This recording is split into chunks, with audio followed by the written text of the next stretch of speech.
AP ప్రభుత్వం సకాలంలో సూచనలు చేయకపోవడంతో రైతులు నష్టపోయారని ఆరోపించారు చంద్రబాబు. కరువు, తుఫాన్తో రైతులు తీవ్రంగా నష్టపోయి అప్పుల పాలయ్యారు అన్నారు. ఇంత విధ్వంసం జరిగితే 703 కోట్ల రూపాయల మేర పంట నష్టం వాటిల్లిందని కేంద్రానికి నివేదించడం ఏంటంటూ రాష్ట్ర ప్రభుత్వాన్ని ప్రశ్నించారు. ప్రభుత్వ వైఫల్యంతోనే రైతులు నష్టపోయారన్నారు. లక్షల ఎకరాలు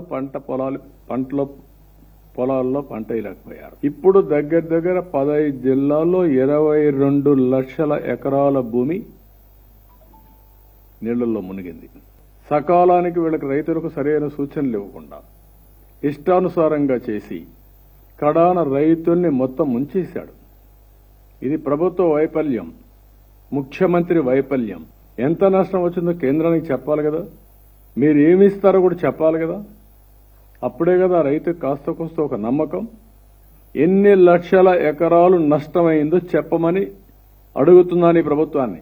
703 కోట్లు పంట నష్టానికి ఇస్తారు. 703 కోట్ల రూపాయలు పంట నష్టమని నువ్వు చెప్పితే నీకెంత వస్తుంది? 100 కోట్లు.